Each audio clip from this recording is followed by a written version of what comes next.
2022년 9월 22일 새벽 기도회를 시작하겠습니다. 사도신경으로 우리의 신앙을 고백하겠습니다. 전능하사 천지를 만드신 하나님 아버지를 내가 믿사오며 그 외아들 우리 주 예수 그리스도를 믿사오니 이는 성령으로 잉태하사 동정녀 마리아에게 나시고 본디오 빌라도에게 고난을 받으사 십자가에 못 박혀 죽으시고 장사한 지 사흘 만에 죽은 자 가운데서 다시 살아나시며 하늘에 오르사 전능하신 하나님 우편에 앉아 계시다가 저리로서 산자와 죽은 자를 심판하러 오시리라. 성령을 믿사오며 거룩한 공예와 성도가 서로 교통하는 것과 죄를 사하여 주시는 것과 몸이 다시 사는 것과 영원히 사는 것을 믿사옵나이다. 아멘. 시편 찬송가 237장 찬양하겠습니다. 시편 119편 33절로 40절의 말씀으로 지어진 시편 찬송입니다. 주여 날 가르치소서 주의 말씀으로 나의 생명 다하도록 늘 지키리라. 주여 날 인도하소서 주의 첩경으로 그 말씀에 참 기쁨과 생명이 있나이다. 내 마음과 나의 눈을 돌이켜 주시사 그 탐욕과 허탄함을 버리게 하소서. 주여 날 소성케 하사 주를 경외하며 주의 선하신 말씀을 사목해 하소서. 하나님의 말씀 출애굽기 20장. 하나님의 말씀은 출애굽기 20장 12절부터 17절까지의 말씀입니다. 12절부터 17절, 출애굽기 20장 12절부터 17절의 말씀입니다. 제가 읽겠습니다. 내 부모를 공경하라. 그리하면 내 하나님 여호와가 내게 준 땅에서 내 생명이 길리라. 살인하지 말라. 간음하지 말라. 도둑질하지 말라. 내 이웃에 대하여 거짓 증거하지 말라. 내 이웃의 집을 탐내지 말라. 내 이웃의 아내나 그의 남종이나 그의 여종이나 그의 소나 그의 나귀나 물은 내 이웃의 소유를 탐내지 말라. 아멘. 여러분, 우리가 지난 시간에는 십계명 가운데 첫 번째 4개의 계명을 함께 보았습니다.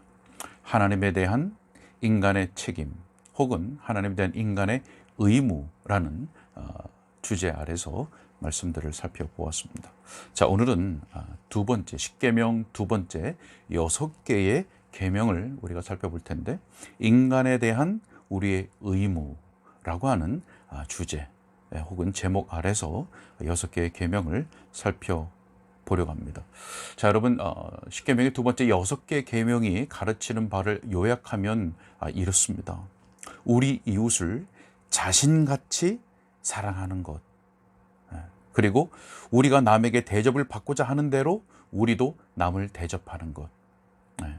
하나로 이렇게 요약하자면 이웃을 내 자신과 같이 사랑하는 것. 이것을 좀 더 두 가지로 넓혀서 생각하면 우리 이웃을 우리 자신과 같이 사랑하는 것과 우리가 남에게 대접을 받고자 하는 대로 우리도 남을 대접하는 것, 이렇게 두 가지로 6개의 계명을 요약해서 설명할 수가 있겠습니다. 자, 그렇다면 먼저 우리 5계명의 말씀 한번 볼까요? 자, 5계명은 우리가 잘 알다시피 부모 공경에 대한 계명입니다. 부모 공경. 자, 그런데 이 계명을 단지 부모에게 효도하면 복 받는다라는 식으로 이해한다면 우리는 이 계명을 피상적으로만 알고 있는 겁니다. 피상적으로만. 자, 우리가 지난 시간에 말씀을 드렸던 것처럼 5계명은 제5계명은 앞선 4개의 계명과 이후에 5개의 계명 사이에 다리 역할을 하는 가교적 역할을 하는 계명입니다. 자, 다시 말하면 하나님에 대한 인간의 책임과 앞에 있는 계명, 인간에 대한 하나님에 대한 인간의 책임과 뒤에 있는 인간에 대한 우리의 의무를 이어주는 계명이라 하는 것이죠. 자, 여러분, 하나님께서는 우리가 관계하는 모든 관계들과 또 그런 관계들이 있는 각 영역의 권위자들을 세우십니다. 권위자들. 모든 관계와 그런 영역의 권위자들을 세우십니다. 여러분, 웨스트민스터 대의리 문답에 보면 제5계명에서 부모는 누구를 뜻합니까? 라고 묻고는 이렇게 답하는 것을 볼 수 있습니다. 제5계명에서의 부모는 친부모만이 아니라 나이와 은사에 있어서 위에 있는 모든 사람을 뜻합니다. 자, 무엇보다 가정에서든 교회에서든 국가에서든 하나님의 정하심에 따라, 다른 말로 하나님이 세우심에 따라서 우리에 대해 권위를 갖는 사람들을 뜻합니다. 네, 권위 있는 자. 자, 여러분, 대의리 문답이 주는 제5계명의 해설에서 앞서 봤던 것처럼 가정에서든 이라고 하는 말이 있죠. 가정에서든. 자, 여러분, 하나님께서 가정에 세우신 권위 누구입니까? 네, 부모입니다. 자, 그래서 어떤 의미로 볼 때 부모는 자녀들에게 하나님의 권위로 세워진 대리자로서 그 자녀들을 다스리고 양육하고 돌봐야 하는 의무가 있는 겁니다. 자, 그리고 반대로 자녀들에게는 어떻습니까? 자녀들은 부모를 자신의 육체를 존재하게 한 생명의 근원으로서만 아는 것이 아니라 하나님께서 세우신 권위자로 알고 공경해야 하는 것이겠죠. 자, 여러분, 우리가 잠시 뒤에 보겠지만 제5계명이 명하는 이 범위가 확장된다 할지라도 1차적으로는 공경의 대상이 누구입니까? 부모입니다. 부모. 자, 그래서 제5계명은 1차적으로 부모에 대한 의무를 말씀하고 있다는 것을 우리는 기억해야 됩니다. 자, 그런데 우리가 앞서서 보았던 대의리 문답에서도 봤듯이 제5계명이 미치는 범위는 자녀가 부모에 대한 그 관계에서 멈추지 않는다는 것이죠. 자, 이번에 웨스트민스터 소요리 문답을 한번 볼까요? 웨스트민스터 소요리 문답을 보면 제5계명이 요구하는 것이 무엇입니까? 이렇게 묻고는 이렇게 대답을 합니다. 제5계명이 요구하는 것은 윗사람, 아랫사람, 동등한 관계에 있는 사람 등 자신의 지위와 인륜 관계에 있는 모든 사람의 명예를 존중하고 의무를 행하라는 것입니다. 자, 여러분, 결국 제5계명은 단지 부모를 공경하는 차원을 넘어서서 자신과 관련된 모든 사람과의 관계, 그리고 그들에 대한 의무를 포함하는 계명이라 할 수 있는 것입니다. 자, 여러분, 우리는 우리의 모든 관계에 있는 사람들과의 그 관계 속에서 어떠한 마음을 가지고 행동하고 있습니까? 부모를 포함하여 윗사람에게는 마땅한 존경의 마음, 그리고 존경하는 말과 행동을 해야 됩니다. 그리고 그들의 인격과 권위에 대하여 순종하고 그 권위를 존중하고 또는 때로는 그들의 연약함을 사랑으로 덮어주는 것, 이것이 아랫사람의 마땅한 의무입니다. 자, 윗사람에게 대하여는 존경하는 마음과 말과 행동으로 행하는 것, 그들의 권위를 인정하고 존중하는 것. 자, 그렇다면 아랫사람에게는 어떻게 될까요? 자, 아랫사람에게는 그들을 사랑하고 격려하고 보호하고 또 필요한 것을 때로는 공급하고 또 모범을, 윗사람으로서 아랫사람에게 모범을 보이는 것입니다. 그리고 아랫사람에 대하여서 하나님께서 자기에게 주신, 윗사람이 자기에게 주신 그 권위를 보존하는 것이죠. 보존하는 것. 자, 그리고 앞서서 윗사람, 아랫사람 보았습니다. 어떤 관계가 남았습니까? 동등한 관계. 자, 동등한 관계에 있는 사람들에게는 그 상대방의 존엄과 또 가치를 존중하고 남을 나보다 더 낮게 여기고 또 서로 상호 간에 화목하게 하는 일입니다. 자, 이것이 5계명이 우리에게 요구하시는 의무입니다. 자, 그렇다면 6계명 무엇입니까? 6계명은 우리가 잘 알다시피 살인하지 말라죠. 자, 여러분, 이 살인하지 말라라는 계명을 단순히 생각하면 사람을 죽이지 말라는 것이죠. 죽이지 말라. 자, 그런데 마태복음 5장 22절에 보면 이 제6계명에 대한 예수님의 해석이 있습니다. 예수께서 이렇게 말씀하셨죠. 나는 너희에게 이르노니 형제에게 노하는 자마다 심판을 받게 되고 형제에 대하여 라가라 하는 자는 공회에 잡혀가게 되고 미련한 놈이라 하는 자는 지옥불에 들어가게 되리라. 자, 여러분, 무슨 말씀입니까? 살인은 물론이고 살인을 유발하는 그 마음의 상태까지도 금하시는 겁니다. 마음에 그 갖는 분노에 대한 감정도 금하시는 말씀인 것입니다. 자, 여러분, 다른 말로 해보면 이 살인하지 말라라는 말씀은 사람을 죽이는 것만이 아니라 사람을 죽음에 이르게 할 수 있는 모든 위험까지도 다 금하는 명령이라고 하는 것입니다. 무엇이 있을까요? 사람을 죽음에 이르게 하는 모든 위험에 빠뜨리게 하는 것, 무엇이 있을까요? 마음. 앞에서 말씀드렸던 마음, 말, 행동, 이런 것들이 다 포함되는 계명인 것입니다. 자, 여러분, 그러면 하나님께서 이렇게 살인하지 말라, 죽음에 이르게 할 수 있는 모든 위험을 금하시는 그 원리, 하나님께서 이렇게 명령하신 원리가 무엇일까요? 바로 인간이 하나님의 형상을 따라 하나님의 형상을 쫓아 지어진 존재라고 하는 것입니다.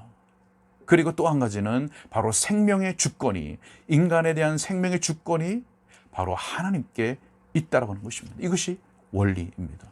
여러분, 그래서 자신의 생명도 포함해서, 자신의 생명도 물론이고 다른 사람의 생명을 부당하게 빼앗거나 또 그를 죽음에 이르게 하는 모든 것을 하나님은 금지시키시는 것입니다. 여러분, 다른 계명도 마찬가지지만 이 제6계명에서 금하는 것을 하지 않는 것으로 우리는 충분하지 않습니다. 금하는 것을 하지 않는 것으로 우리는 이 계명을 온전히 지켰다 할 수 없습니다.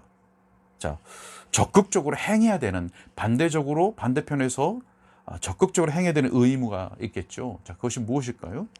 네, 바로 다른 사람의 생명을 보존하기 위한 노력들을 하는 겁니다. 자, 그런 것들 무엇이 있을까요? 네, 이것을 해설화가 있는 대요리, 소요리 문답의 해설들을 우리가 참고해 보면 다른 사람을 위로하고 또 돕고 관용을 베풀고 다른 사람을 용서하고 또 선으로 악을 갚는 그런 등등의 마음과 행동들을 적극적으로 해야 된다는 겁니다. 자, 물론 앞에서 말씀드렸지만 이 계명에는 자신도 포함됩니다. 자신을 방임하거나 또 절제하지 못해서 자신의 생명을 해하는 그런 행동까지도 포함하고 있다는 것을 우리는 반드시 기억해야 할 것입니다. 자, 제7계명 무엇입니까? 간음하지 말라입니다. 간음하지 말라. 여러분, 이 제7계명은 하나님께서 제정하신 창조규례지요. 하나님께서 제정하신 결혼 법규, 결혼 제도가 온전하게 준수되어야 한다라고 하는 것을 우리들에게 적극적으로 명령하시는 계명입니다. 결혼의 법규, 결혼 규례. 여러분, 창세기 2장 24절의 말씀을 보면 이러므로 남자가 부모를 떠나 그의 아내와 합하여 둘이 한 몸을 이룰지로다, 그렇게 말씀했습니다. 여러분, 그래서 결혼 관계는 다른 모든 인간의 의무보다 앞서는 것입니다. 자, 여러분, 그래서 결국 이 원리에 따라서 간음죄는 음행보다 더 악한 것입니다. 자, 왜냐하면 결혼의 의무를 어긴 것이 바로 간음이기 때문에 그렇습니다. 결혼의 의무, 앞서 말씀드렸던 하나님께서 제정하신 결혼의 규례, 결혼 법도를 어긴 것이기 때문에 간음은 하나님을 대적하는 큰 죄인 것입니다. 여러분, 우리는 하나님께서 이 죄를, 이 간음죄를 얼마나 심각하게 다루시는지를 구약과 신약 모든 성경에서 우리는 다 발견할 수가 있습니다. 자, 구약 성경에서는 간음한 자를 어떻게 하라고 말씀합니까? 죽이라고 명령합니다. 레위기 20장 10절 말씀을 보면 누구든지 남의 아내와 간음하는 자, 곧 그의 이웃의 아내와 간음하는 자는 그 간부와 음부를 반드시 죽일지니라 말씀합니다. 자, 신약 성경은 어떻게 말씀합니까? 신약 성경에서도 간음하는 자들은 하나님의 나라를 위협으로 받을 수 없다라고 말씀합니다.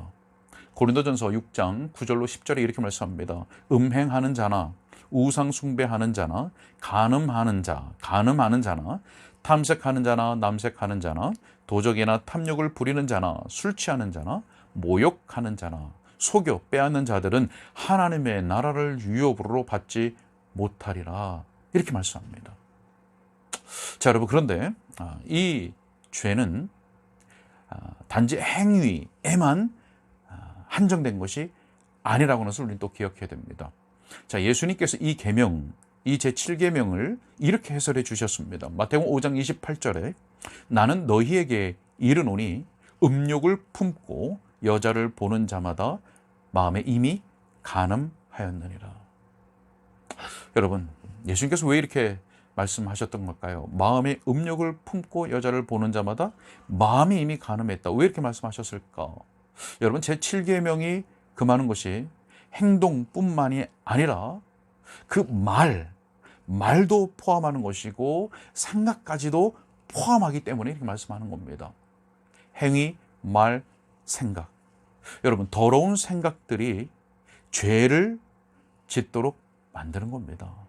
생각이 들어와서 그것이 머릿속에 맴들다가 행위를 할 수 있도록 무언가를 만들어내는 거죠. 실행하도록. 자, 여러분, 그렇기 때문에 우리는 더러운 생각과 육신의 정욕이 우리의 마음에 들어오지 못하도록, 우리의 마음에 남아있지 못하도록 경계하고 제거하는 것이 반드시 요구되는 것입니다. 골로새서 3장 5절에 이렇게 말씀합니다. 그러므로 땅에 있는 지체를 죽이라.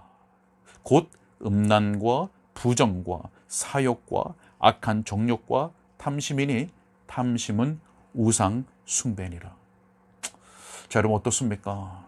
우리는 우리의 마음과 생각과 행동이 더러운 가운데 방치되지 않도록 경계하고 또 정결하게 유지되도록 애쓰고 있으십니까?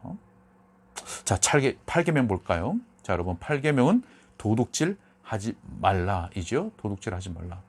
자, 여러분, 도둑질 하지 말라는 계명이 요구하는 것이 있습니다. 그 요구하는 것은 다른 사람들과의 모든 거래에서 정직하고 진실하고 공정하게 행하라고 하는 것입니다. 모든 거래에서 정직하고 진실하고 공정하게. 자, 그래서 부정직하게 다른 사람의 돈과 재산을 도둑질하지 말라는 계명인 것이죠. 자, 여러분, 그런데 우리가 이렇게 도둑질하지 말라라고 말씀하시는데 도둑질하는 사람이 남의 것을 도둑질하는 원인이 무엇일까요? 그 원인을 살펴보면 좋겠죠. 자, 그 원인을 두 가지로 생각해 볼 수 있습니다. 자, 첫째 원인은 불신앙입니다. 하나님에 대한 불신앙. 그리고 둘째 원인은 탐욕입니다.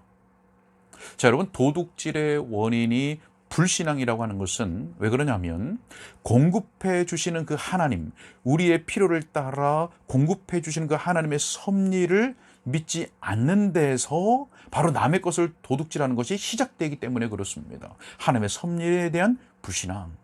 자, 그리고 앞서 말씀드린 것 같이 탐욕. 도둑질하는 원인이 탐욕인 것은 왜 그러냐면 탐욕스러운 마음, 다시 말해서 과도한 욕심, 과도한 욕망이 바로 그 남의 것을 도둑질하게 만들기 때문에 그렇습니다. 탐욕스러운 마음. 자, 그럼 어떻게 해야 될까요? 자, 우선은 하나님께서 우리의 수고에 축복해 주시기를 기도해야 될 것입니다. 우리가 수고한 대로 우리가 거두어서 바로 우리가 합당하게 자신의 떡을 먹고 살 수 있도록 하나님께서 은혜를 베푸시기 위해서 기도해야 될 것입니다. 자, 그리고 우리는 우리의 소유하는 것에 대한 우리의 소원과 그것에 대한 애정을 조절해야 됩니다. 어떻게 되죠? 자족하고 감사하는 마음을 가져야 하는 것입니다. 먼저는 우리의 수고에 축복해 주셔서 우리가 수고한 대로 우리의 자신의 떡을 먹을 수 있도록, 그리고 우리가 소유하는 것에 대한 우리의 그런 소원, 애정을 조절해야 되고, 또 하나님 앞에 자족하고 하나님께 주신 것들에 대한 자족하고 감사하는 마음을 가져야 하는 것입니다. 자, 9계명을 보겠습니다. 제 9계명은 내 이웃에 대하여 거짓 증거하지 말라입니다. 이웃에 대해 거짓 증거하지 말라. 자, 여러분, 제 9계명에서 말씀하는 거짓 증거가 무엇일까요? 자, 여러분, 두 가지로 생각해 볼 수가 있습니다. 두 가지. 자, 다른 사람에 대해서 중상모략하는 겁니다. 첫 번째는 중상모략하는 거.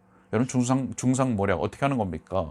자, 악한 의도를 가지고 거짓말을 꾸며내서 그 거짓말로 남을 헐뜯고 그 거짓말로 소문을 퍼뜨리는 거죠. 왜 그렇게 합니까? 악한 의도, 명예나 그 다른 사람의 명예나 지위, 그 평판에 손상을 끼치게 하려는 악한 의도죠.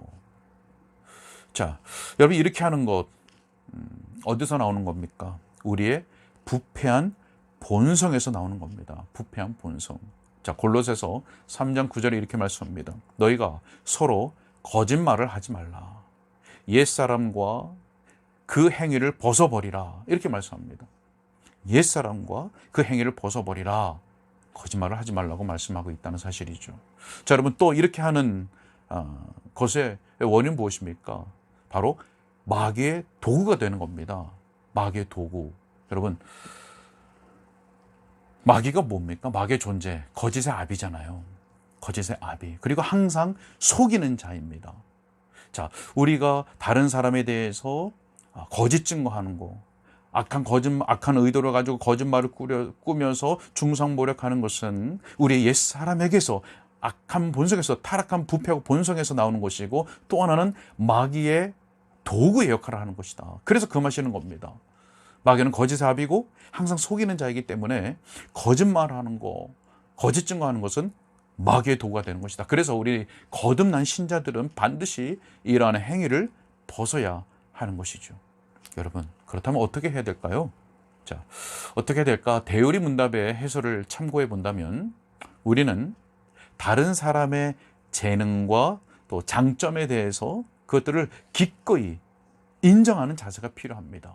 그리고 다른 사람의 그것들로 인해서 하나님께 감사하는 마음이 필요한 것이지요. 시기하는 마음 안 됩니다. 비교하는 마음 안 됩니다. 다른 사람의 재능, 장점, 그것들 그대로 기꺼이 인정하면서 하나님께 감사하는 마음이 필요합니다.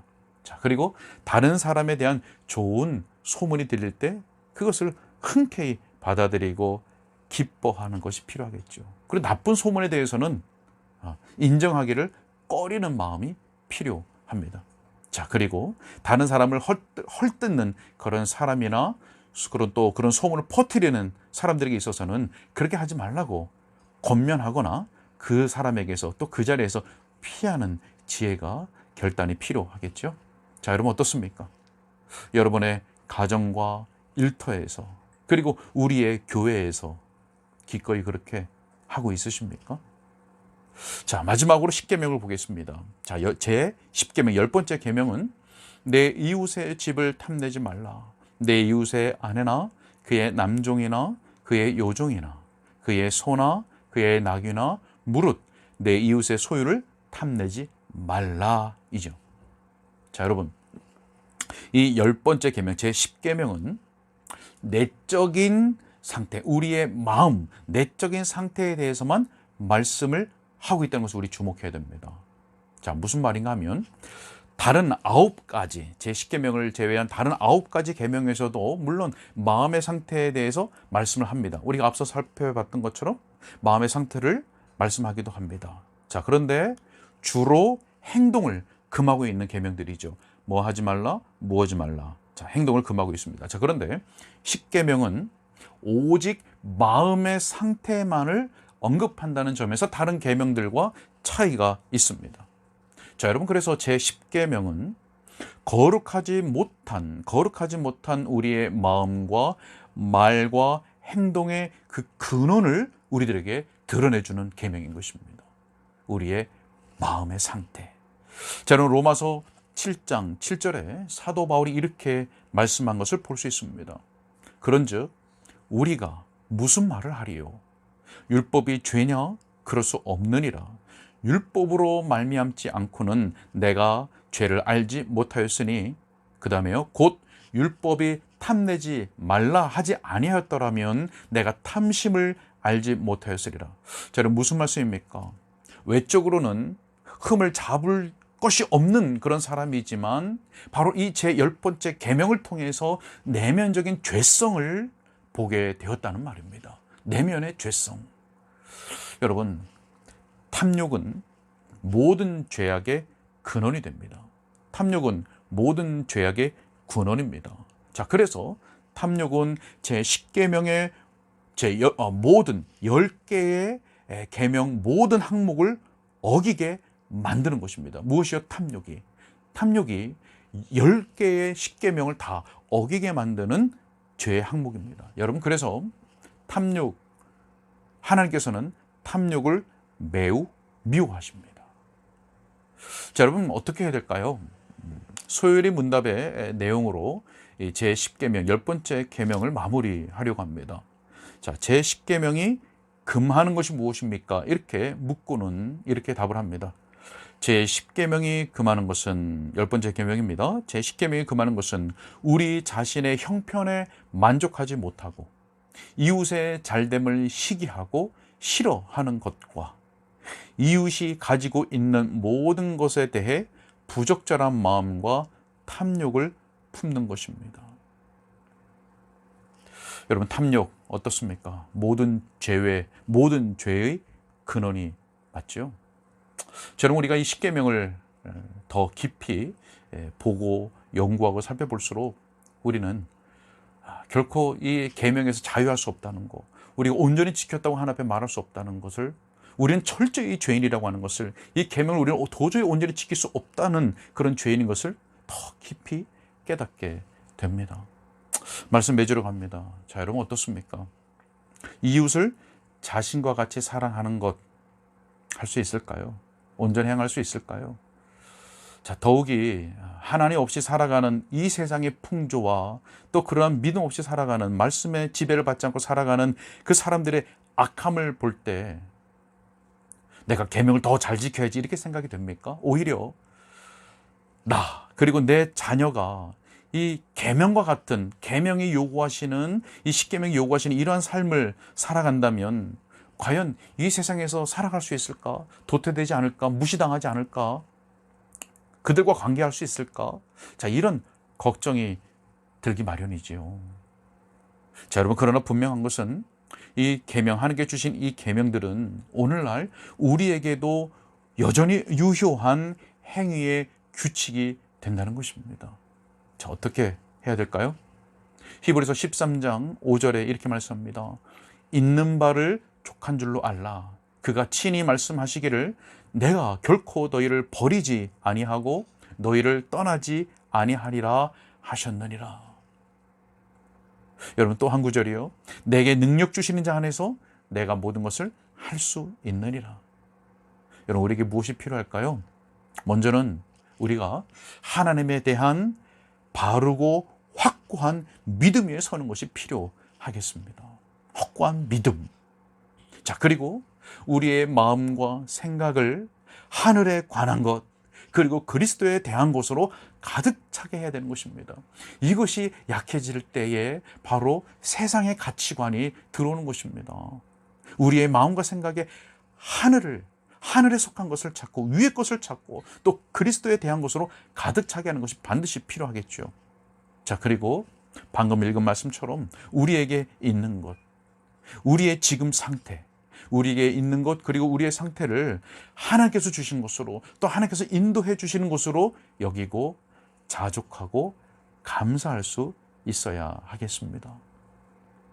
그리고 무엇보다 하나님의 은혜와 성령의 역사를 간구해야 하겠죠. 여러분, 하나님께서 우리 모두에게 긍휼과 자비를 베풀어 주셔서 우리 모두가 가정에서 또 일터에서 그리고 교회에서 이런 경건의 삶을 추구하며 살아갈 수 있기를 주님의 이름으로 축복합니다. 기도하겠습니다. 하나님, 오늘도 하나님의 거룩한 계명을 우리가 묵상하며 말씀을 통하여 우리의 연약함이 드러나고, 그래서 더욱 하나님의 은혜와 또 성령의 역사를 간구할 수 있도록 이 은혜의 자로 인도하신 것을 감사합니다. 하나님, 바울 사도는 우리가 주목하는 것은 보이는 것이 아니라고, 보이는 것은 잠깐이고 보이지 않는 것은 영원하다라고 우리에게 말씀했습니다. 하나님, 우리가 이 보이는 것에 좌우되는, 흔들리는, 요동하는 그런 삶이 되지 않게 해주시고, 보이지 않는 그 위의 것을 찾는 그런 오늘의 삶, 그리고 우리의 전 인생이 될 수 있도록 하나님 우리를 붙잡아 주시고 우리에게 믿음을 더하여 주옵소서. 하나님, 우리에게 하나님의 말씀, 하나님의 계명에 순종하는 마음을 주시고, 또 우리에게 경건을 추구하며 또 자족하고 감사하는 마음을 허락하여 주옵소서. 하나님, 우리에게 긍휼을 베풀어 주옵시고 또 은혜를 베풀어 주시기를 간절히 바라옵고 우리 주 예수 그리스도의 이름으로 기도하옵나이다. 아멘.